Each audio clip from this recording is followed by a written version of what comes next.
Hey guys, welcome to Spotify and Apple and welcome to Strength Solutions. We're on Apple and Spotify. You can rate and review us. Check us out on YouTube. You can leave a comment down below. Our email is strengthsolutionspodcast@gmail.com.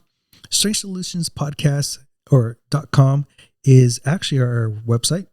And then our social media is Facebook, TikTok, and Instagram, Strength Solutions Podcast. I'm Strength Solutions Edwin. I'm Strength Solutions Nathaniel. Until next time. Oh, that's later. That's it. The podcast is over. Yep, that's it. So today I want to talk about the most underrated things that you can do. But I want to talk about like the things that are overrated when it comes to those things. Okay. So the most underrated thing you can do is come up with a sleep routine and go to sleep every day consistently and get your right amount of hours of sleep, which is 6 hours, 7 hours, 8 hours, depending on individual and genetic factors and stress, all depending on you as an individual. To me, setting up that sleep routine is way more effective than getting that waking up and doing a cold plunge and do the morning routine. And it does a lot more for you because it sets up so much of your algorithm for you. Yeah, I think it does more in terms of just fitness as well. Like it's going to set up your day in so much better of a way. You'll be ahead of schedule. You probably have more time to get things done. You'll just feel better, more energetic. You might perform better at work or at home or whatever it is. There's so many factors to just getting a good night's sleep and not even just a good night's sleep, but a consistent schedule, right? That's the thing that makes the biggest difference. I remember talking to Joseph in our interviews last year. And he was like, it's probably better off if you got, 5 hours every night, but you got a consistent sleep schedule, right? Where you go to bed at the same time and wake up at the same time than it is to get, 10 hours one day and 3 hours one day and 4 hours another day. Yeah. Like it's just better to have that same, this is how many hours I sleep. This is when I wake up. This is when I go to bed. Yeah. Because now you're setting the circadian rhythm. So what it would look like is getting sunlight in your eyes in the morning, making sure you set up a routine at night where you turn off the lights, maybe around like an hour to 2 hours before bed, and maybe just some lamps. Make sure you're off your phone. Those are like simple things. I take magnesium glycinate to kind of help the body relax, right? And then making sure you're not doing anything that's very exciting at night. Set the mood. Light some candles. Get that red light. Set the temperature nice and cool. Get underneath those sheets and just snuggle in. I'm getting sleepy right now. They call me Barry Man. Sandman. Huh? I'm Sandman. Everyone's coming to your house at night, sprinkling stuff on me. What's this white powder? Scared. All right. The second thing you can do is eat whole foods, right?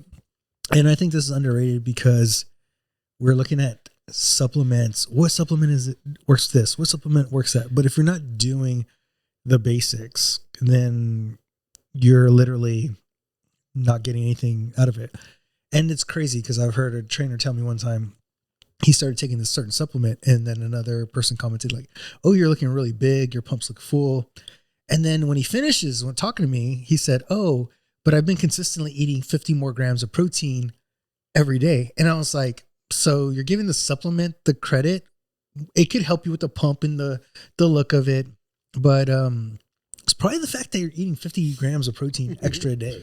Yeah, that's huge. And it's also funny how people will like, you said like give credit. And I think that's an important phrase to say because it's like you're the one doing all the work, but you're just going to be like, no, it's all about this, $30 supplement I got or whatever it is. But yeah, I do think, especially I find it funny at the beginning of like someone's fitness journey, they're always like, all right, what's the stack I need? What supplements do I need to start taking? What do I need to do? Whoa, we're not talking about hormone stacks. But it's just funny because it's like at the beginning, you should just be focusing on trying to get the foundations, right? The back to the basics, right? But too quickly, I think we jump to those supplements, right? Talking about overrated, right? I think not that they're bad, right? But they're just not everything. They are overrated in a sense where some people might use them to do everything they should be doing in their normal life, right? Like, well, I'm taking a greens powder and I'm, taking this and that and whatever. It's like you could probably just eat that, you know, and not. You know, it's crazy. There's like videos. People are very open about taking hormone stacks, right? And there's a guy who's like, "Man, I would never take this much or whatever," and he like comments and stuff like that. He like stitches himself in the corner. I don't know why it pops up. He's not even on my friends list, but he pops up every now and then. But because I guess the videos get my attention. Yeah. But he's like, they still had to work hard. They still had to eat right, even though they did all this. They could have got good results without it. Not as good as this is going to be because hormones let you get away with a lot, but you still need to do the basics. Yeah. If you are not doing that, then you're also leaving stuff on the table, you know, because even if you are taking supplements or whatever it is, you could be getting more out of them, you know, if you were just doing the basic stuff as well, because now you're putting all the weight on something that can't take you all the way. Yeah. And the third thing that's underrated, and I think it's starting to get its pub in life, is strength training. Mm-hmm. And what's very overrated when it comes is, you know, doing this HIIT training, doing cardio and running all the time. Don't get me wrong, it has its place. Yeah. But you need a foundation, and strength training is the foundation. And I always explain this to people all the time. Let's say I'm a runner and I enjoy running and I don't do strength training. All of a sudden I do strength training, and in my squat, I'm just doing random numbers again. Went from 100 to 300. Now to propel my body, it's much easier. So when I go running, I get much faster. I use less energy. So I probably picked up my speed. I picked up my endurance in total because I had the foundation of strength. It's funny. I think all too often people compare lifting weights, like lifting weights equals just getting big. Right. I have a lot of those conversations with clients, especially women and stuff like that, where it's like, that's all that it equates to in their mind. Mm-hmm. But to your point, there's so many other aspects that strength training helps with: reduction of pain, producing more power, I don't know, more angle control, right? Like everything, central nervous system range of adaptations. motion. Yeah. All this stuff. So if you are more interested in, you know, I have a lot of people who play tennis, or people who are like baseball players, or people that like to run, like you said, or bikers and things like that. And it's like strength training plays a role in all of those things. And if that's your main goal, wouldn't you want to be better at that, you know, or more efficient, or better than the competition, or whatever it is? And so, yeah, I don't think we give strength training enough credit, in the same way with like sleep, where it's like it has a multifaceted benefit as opposed to just the one thing you think it might do. And then I think in sports, they give it too much credit, right? I think, yes, like strength training helps assist the athlete. Of course, in football, like he needs to be strong, he needs to be able to move, but it's not the reason he's good at the sport. He's good at the sport because he's good at the sport. It's like skill-based. It's skill-based, right? And it's just strength training is the foundation of them being better at that sport than somebody else. And the reason I think Jordan was ahead of his time, he strength trained versus a lot of these basketball players weren't. Now every basketball player does it. Yeah. But they do it in a certain way, right? Sport specific. Nebraska had a bunch of walk-ons, and this was in the 80s, back in the day, and they were beating up on people because they were the first one to have a strength and conditioning program. Wow. And that's why they were so good. And then all these other programs started adapting it, and now Nebraska football is what it is today. I only know this because it's my team. Okay. They're just okay now, right? Pretty bad for the last 5-10 years. But besides that, because they had that advantage, they were really good while other teams had to catch up. And eventually the rest of college caught up. Yeah. So talk about things that are overrated. Menstrual cycle training. You know, and so it's been debunked. And I still get this question from a lot of women, like, should I train around my menstrual cycle and stuff like that? And I always try to tell them, like, you know what's going to affect you more? The lack of sleep, a stressful situation. So you should take each individual day, if you're a guy or a girl, and think about, what do I feel like today? And that's how my intensity of my training is going to happen. Yeah. Not based of anything else. Now, if I have an athlete that's a power lifter, like, okay, here's you're do 85% of your 1 rep max. That's where you get more scientific. But for the average individual, base it on your day. You don't have a life where lifting's your main component of your life. Yeah. And so, like, to explain that point a little bit more, like, no, I explained it enough. It's not about it's not about training around the cycle, but more about just training around how you feel regardless any day, right? You know, I have weeks where sometimes it's really hard to get myself into the gym. Sometimes I have weeks where it's really easy and I just want to push super hard. And you just got to kind of go by what it is. Now, if you have goals, right, and stuff, you want to push as much as you can to try and get those. But I don't think that, you know, I'm sure they sell programs about this. You know what I mean? It's like, okay, here's your menstrual cycle, you know, individual training program that you just, and I bet you it works. And I bet you it works. Yeah. Because that person's being consistent in that moment. Yeah. Yeah. Or, you know, maybe it gets them on the jump, right? And they're like, oh, okay, well, this helps me because maybe their issue is that no matter what, they're always trying to push, right? And then they're like, wow, this really sucks when I'm on my period because I'm tired as fuck or bloated or whatever it is. And so you just got to take it day by day. And it's another, you know, selling thing to me, you know, another tactic to kind of get more product out or programs or whatever it is, or, you know, become the menstrual trainer, you know, or something. But I try to get my clients to let me know, you know, like, hey, how are you feeling today? You know, and it's like, oh, I'm on my period today. Okay, cool. Yeah. Let's, you know, what do you feel like doing? You know, let's maybe just do machines today or something like that. Just so they do something, but we're not pushing it to where they're, you know, dying. Yeah, man.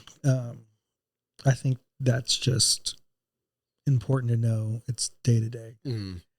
And from day to day, and I see your videos on Instagram. Well, I don't post anything.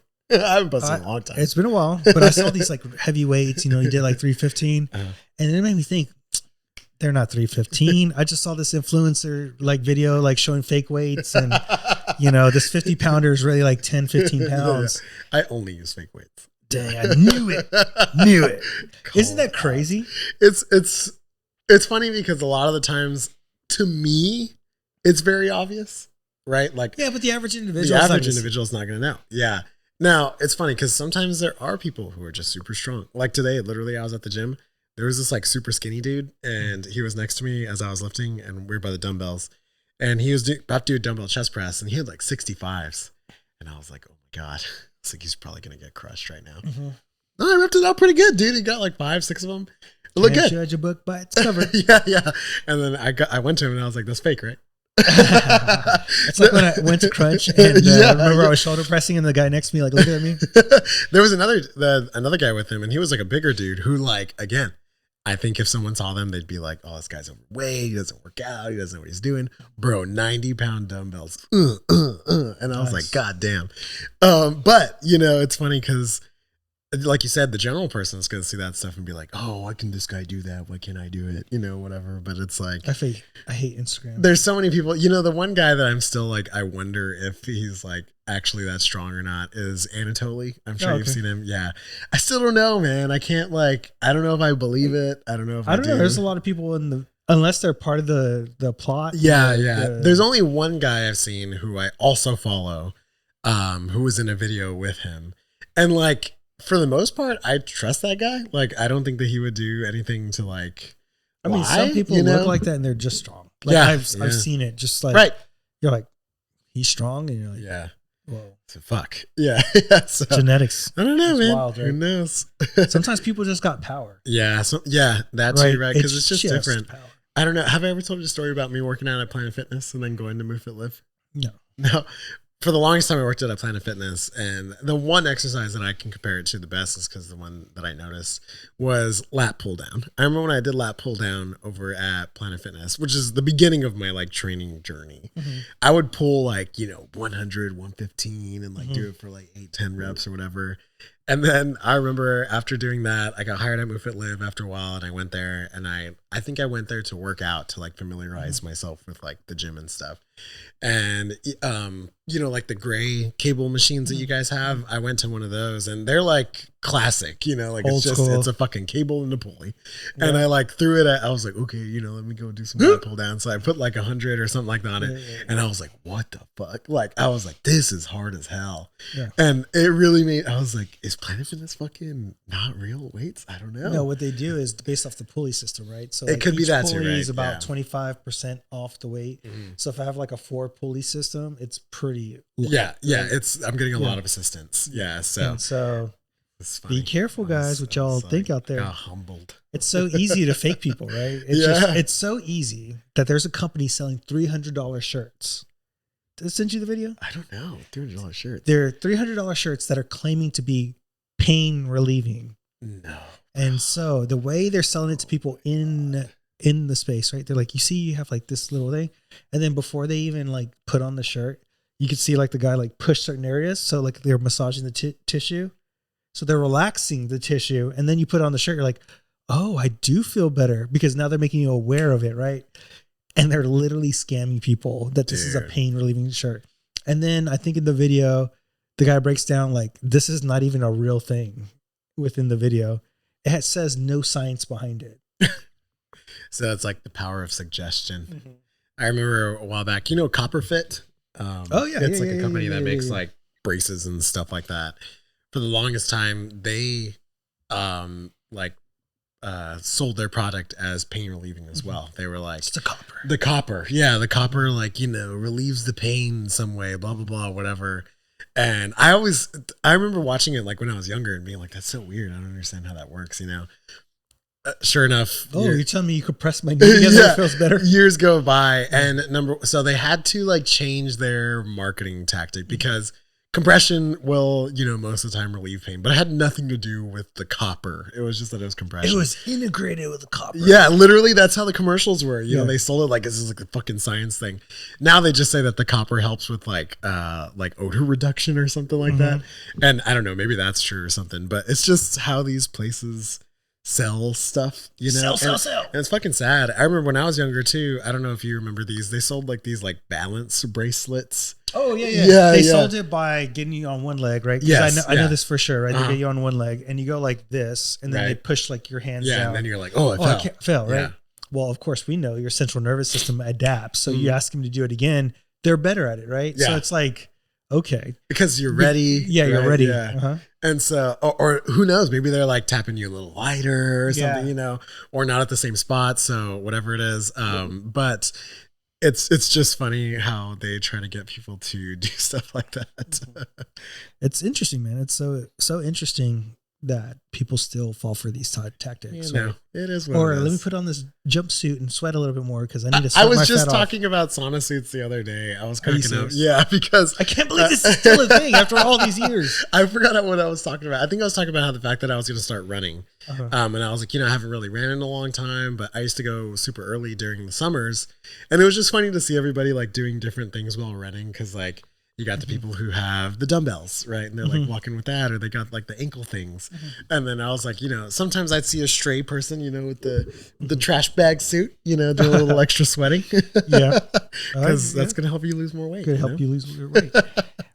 Then you got people who believe all in one thing, right? And I believe in this in politics, religion. When you're so embedded in an ideology, your ideology becomes your God. Right? Yes. And there was a video, I don't know if I sent it to you, but like Brett Contreras was talking about like hip thrusts. And then this guy was like, oh, you gotta like really get your toes into something, your toe activation, so that way you get your fascia activated. And so you want to do glute bridges like this, not like this. And you and I know, like, you don't have to be on your toes for glute bridges, right? Well, you need activations. And then another video that I saw too was this guy talking about functional training, right? And this guy was like picking on what's that guy's name? I can't remember the guy's name. Which one? Who? He does the functional training. Functional patterns guy? Functional patterns. There you go. Oh, God. Yeah. Why can't I remember his name either? He's still around? He's still around. And he's like, we're meant to be in this transverse plane. Look at this Olympic lifter. Like, it's not meant to. We're animals. Like, one, they're doing Olympic lifting for a sport. Strength does kind of transition into like everyday life, And it's just that we get so stuck on one ideology. Yeah. And it's just interesting to me over and over and over again. And it comes and goes. I forget about the functional patterns guy. That was one of my first like experiences with lifting in general. It was, I went to, and I won't say where it is or anything, but shadowed at a place, and the guy there was like a functional patterns trainer. Like he'd been like certified through it or whatever. And so, you know, he tried to sell me on the idea and stuff like that. And it's like, I get it, you know, I do. I understand. But the fact of it, the thing that I didn't like was that everything else was wrong. Yeah. You know, it was like lifting with dumbbells is stupid, and, you know, you'll hurt yourself if you use barbells and stuff like that. And at the time, I was really trying to buy it because I was like, maybe he's right. You know, I was still new and I didn't really know anything yet. But something inside me was just like, I can't like totally. Like the exercising's pretty legit. Yeah. I say it's a legit form of a modality. It's right? very interesting, but I had someone who was doing functional patterns, and I know the trainer that they did it with. He's a good trainer, but they couldn't fix his foot issue, right? And a lot of, I've noticed too, like all of a sudden there's a movement, like you use your whole body and everything kind of movement. You don't ever isolate. It's not true. Yes. Sometimes you isolate, sometimes you use your whole body. And so what I had to do is break his ankle. I didn't break it literally, but like move his ankle and foot by itself and then reintegrate it back into the body. Yeah. And then sometimes you need those things to be strong at one point versus another, different ranges of motion. Like sometimes it is individual base and sometimes it's full body base. And we need to quit saying it's just one or the other.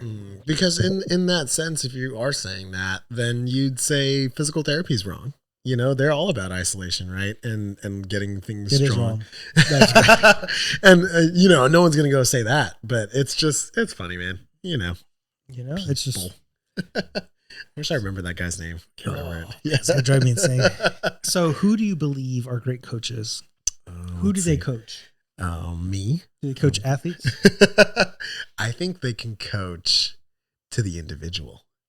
I agree. Yeah. And so the thing too is if you do coach athletes, you can be a great coach. Don't get me wrong. Yeah. Right. But it's a lot easier to coach great athletes who have genetics, who have movement. Mm-hmm. A really great coach could get somebody to move in a plane that they're not normally able to move in. And I think that's the difference. Yeah. Because there's a lot of coaches that coach athletes that are horrible coaches who pretend that they're great coaches. 90-degree guy. But it's one of those things that you are a great coach because you can have empathy for them. You can help solve other issues. Yeah. It's not just like the movement patterns, but just being there as a trainer for them. So it comes with a lot of responsibility. And the reason I bring it up is, I think it was Mike RP strength. He had two different one. He brought it up. He's like, a lot of the great coaches don't coach athletes because if they did, it'd be so easy. And he also was talking about in another video, it's hard to say someone was doing something wrong if they're great. And he brought up Ronnie Coleman as an example. Oh, I saw this. Right. And it makes me really think like all because someone has great genetics, they're just really meant for this. That's the problem, right? Yeah, because I think he was like critiquing like he does these like like celebrity workout critiques or whatever, and with some balls he went and critiqued a Ronnie Coleman workout because he's gonna get some shit about it, right? But I think he's got enough respect also that people understand, and to his point, he was like, a lot of the stuff that he's doing, I wouldn't say is like optimal. I wouldn't say it's very good. The form is kind of just he's just pulling shit and just moving things and stuff like that. But also he's goddamn Ronnie Coleman. So like anything he does is going to make him explode, and he just had it that way, and it's just like the battle there. But Ronnie Coleman was wrong because he didn't do the transverse plane. Right. He didn't do functional patterns. If he'd done functional patterns, he'd be fine now. God, dude, I hate our space. I hate our space so bad. Sometimes I just I love what I do. Yeah. But just like this arrogance in our space. Arrogance, I think, is a good word. God, just like I guess it just comes. We want to prove her. It's like that girl. I have her on my feed. I think you mentioned her last time. Scientifically is like this. But how do I talk to a person? Yeah. How do I get connected? Like that's a true good coach, right? Because I remember when AI was like still getting really new and stuff like that. I mean, it is still now, but one of my clients was like, "Do you think it's gonna like affect your space or whatever. And I was like, maybe. I mean, like, I could even see it as a tool for myself. But I think the one thing that like good trainers, right, and coaches have over stuff like that is the ability to connect, right? The ability to understand, the ability to make changes on the fly, the ability to understand your entire life, right? Like things you go through, challenges you face, your work, all these things that we can do that at the moment software like that can't, All right, let's get some fun before we go into the studies. No fun, all work.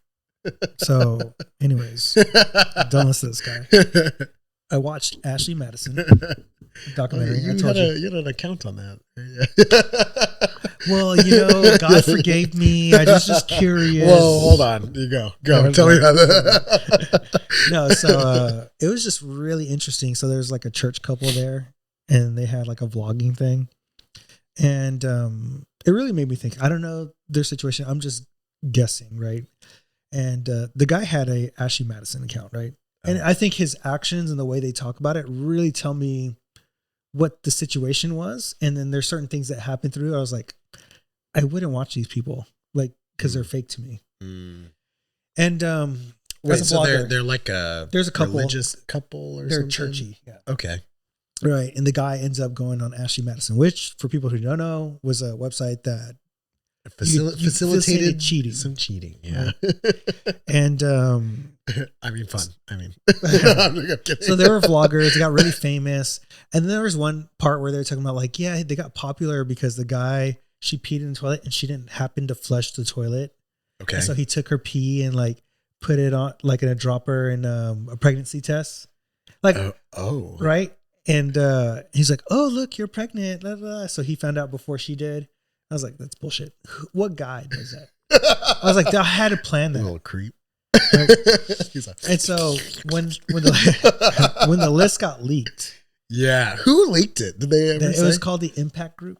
Okay. They didn't want anything. They didn't even want money. They just said, turn off the website. Wow. They're there for ethical reasons. I wonder who it was. I wonder if it was someone who had been never like caught him. slighted You're never gonna be able to find out. Dang, dude. Never caught nothing. Because that's what I was hoping to find out. Yeah, I thought they would talk about it. So anyways, like it got leaked and everything like that. And when it got leaked, they were at this vlogging convention in Seattle, apparently. Like family vlog, right? Oh my God. And so people started looking at him all weird and all that stuff. And then that night, he like tells her like, oh, I was just curious and I made an account. That's all it was, yada, yada, yada.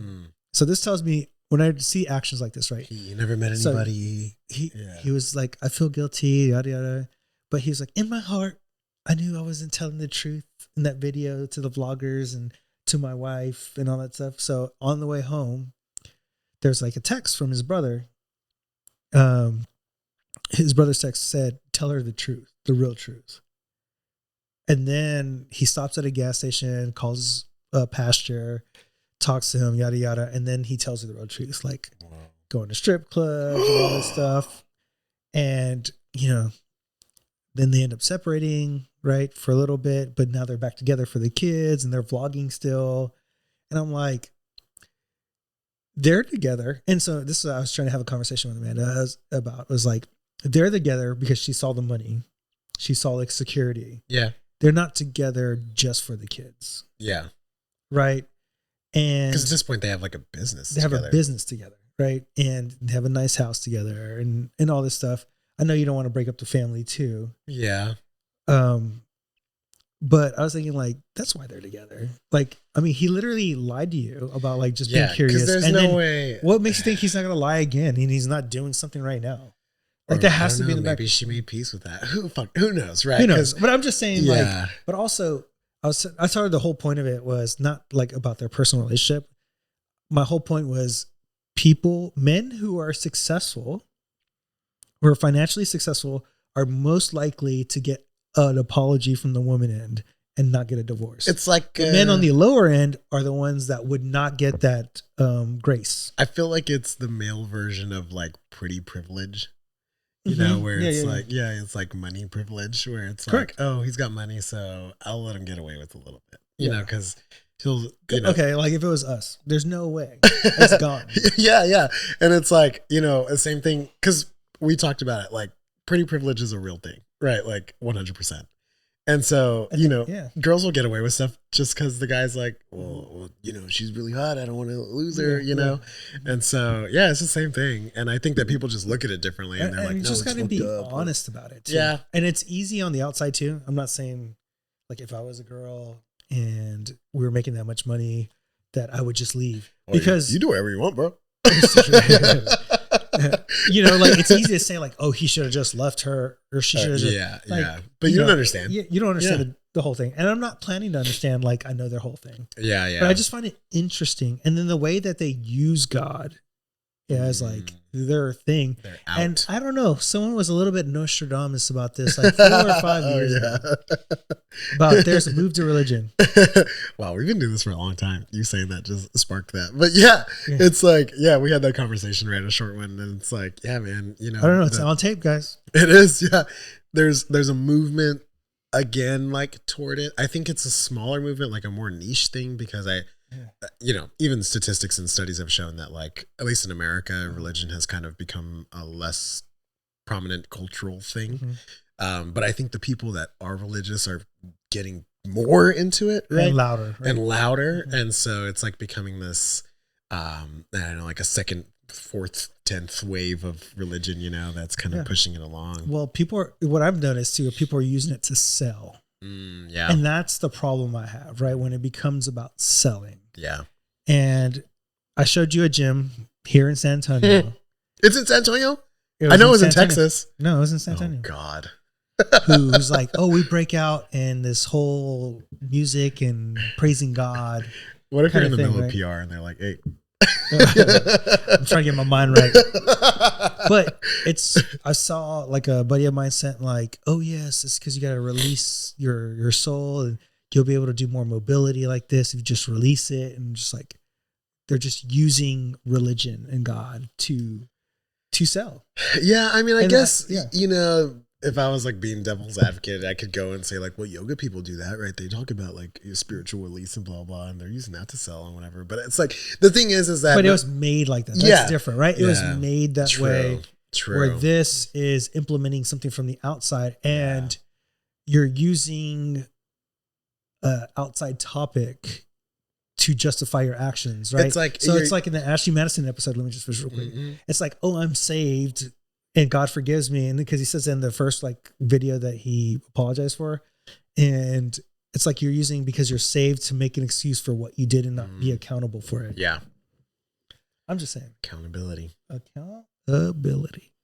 that word? Accountability. And consistency. Those are the two words that we like.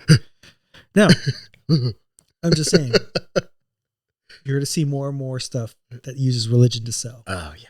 You're going to see it more and more. And it's going to be louder and louder. And then you're going to lose what religion is really about. And what is Christianity really about, or Islam. And it's sad because you're just using people's like, I don't know, want for purpose and like, I don't know, hope and things like that, like against them, Shit's evil, man. All right, buddy. There's 3 studies. So lab goggles. The first study is your body fat may be shaped the month you were conceived. Oh my God. The season in which you were conceived could have a surprising impact on how your metabolism works today. The largest study of any kind has found that individuals conceived in colder months store fat differently than those that conceived in warmer months. Okay, look, I was initially going to say this is really stupid, but that sort of makes sense. Because in that time frame, thinking of like human evolution, right? If I lived in a cold climate, right? And, that's where I was born. That's where I grew up. That's where my family was. I'm probably going to have a different storage of fat because I'm going to evolve and adapt to that environment. Yes. Right. So why wouldn't that then also play at least some role in terms of like your brown fat, right? Yeah. Yep. Exactly. Yeah. And whoa, bro, you being racist? It's the only fat that I like. But yeah, it's like that makes sense. It makes sense is that it would kind of affect that a little bit. Now, I don't think that it should be used as like some excuse. And also I was born in December, so that's why. I think maybe like our parents' generation might have been the last one where there's less access to food during that time period, and things like that could play a role too, because during the winter months there was less access to food overall. Mm-hmm. And so that could contribute to maybe you storing more fat inside the stomach and as a belly of a baby. Oh, interesting. Right? That's a good one. That is a good one. All right. Study number 2. The brain resorts to myelin when other brain nutrients are depleted. Marathon runners experience reversible changes in their brain myelin. These findings indicate that myelin, a substance that surrounds the neurons, exhibits behavior that was previously unknown, and that it contributes towards the brain's energy metabolism when other sources of energy are running low. Understanding how myelin in the runners recovers quickly may provide clues for developing treatments for demyelinating diseases such as MS. How cool is that? I think that's super interesting. The same way that your body will use like muscle, right, when you don't have other nutrients. It just makes sense. But it makes me think about like people who run too many marathons because then they don't regenerate their myelin, and that's why they tend to die young. I wonder if there's any correlation to people who do extensive cardiogenic exercise and like onset of Alzheimer's or dementia or other like demyelination. And I would imagine like you're talking about more the extreme end, not like someone who just runs every so often. And, and as creatures, it makes me think, and in life, we really just need balance in everything, right? Just balance. But it's going to be interesting to see if that leads to like maybe a treatment for MS and it. Because if they can find out how it deteriorates, then they can probably find out how it regenerates. That's a good one. Study number 3, being physically active, even just a couple of days a week, may be key to better health. A weekend warrior approach to physical activity, getting 150 minutes to moderate to vigorous physical activity over a 1 to 2 days instead of throughout the week, improve health and lower the risk of death, finds a new study. You could just be a weekend warrior and improve your health. What? I mean, yeah, obviously, I think so.